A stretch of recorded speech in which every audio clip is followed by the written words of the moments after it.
you need better friends. Let me tell you why. If you don't have friends that is pushing you towards Jesus, you need better friends. If you don't have friends that in your mess, in your pit, in your downfall, in your valley will pray heaven down to your situation, you need better friends. Let me tell you a story. I was at Rapids Water Park the other day, and you know me, I'm afraid of heights. Me and heights, we don't do the thing, okay? Mixing water into that, I mean, I can't swim.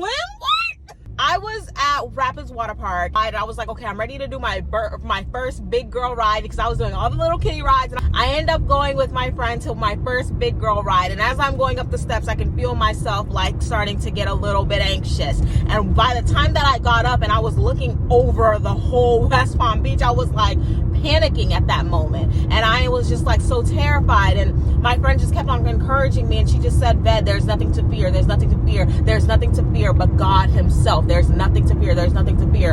And she kept just reminding me of the truth of the Bible. And you need friends to remind you of the truth of the Bible, the living word, when you are down. When you can't remember the truth for yourself, you need friends that are going to come around you and remind you of the truth. Fear has a way of crippling you. Fear will make you forget everything that you know is true. Fear will stop you from speaking because fear knows that the power of life and death is in the tongue. And if you can pray, if you can speak against that fear, then you will conquer that fear. Fear knows that if it holds your tongue, then it holds your power. There's power in prayer. My friend got to a point where she could not encourage me anymore with her words, and she started to ask me, "Did you pray? Did you pray? Did you pray?" And I was like, I can't even think about praying right now. I can't pray. I can't pray. And that's what I was just telling her. And she was just like, "Oh Lord."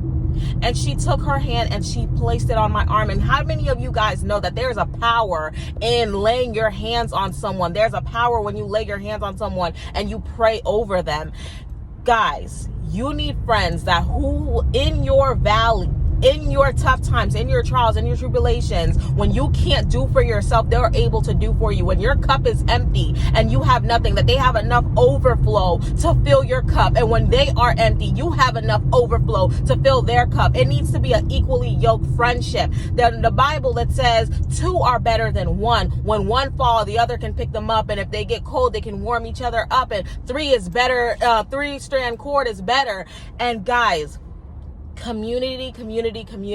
The entire line behind me was cheering me on. There was kids in the line cheering me on because they saw the faith of my friend. It started with my friend encouraging me because it was just me and her in the line. We got to the line and there was no one there. It was just me and her, and she was encouraging me. And then more people started to come, and she was just like, you know, "Do you want to do this or do you not want to do this? There's nothing to fear. There's nothing to fear. You're going to be fine. You're going to be fine." And like, she just kept encouraging me. And you need friends to encourage you. You need friends to pray over you. Fear has a way of crippling you, of silencing you, of taking control of your tongue, because your tongue is powerful. Your words are powerful. When Jesus was in the desert, he defeated the enemy by his words. He spoke the living word. He said, in the Bible, it says in the Bible, in the word, and he defeated it. You can defeat anything that comes against you by repeating the words of God, the truth of God over that situation. So I'm just hoping right now that this message blesses you. When you are empty, when there's times in your life where you're not going to be able to pray, you're going to need people to pray for you. Okay. And I just pray that you have those people. If I'm speaking about this story and I'm telling you about my experience, and you can't think of one person in your brain that will do that for you, that'll be able to be that person for you, you need better friends. Moral of the story is, get some godly community around you. I love you guys. Have an amazing and superstar day. Bye.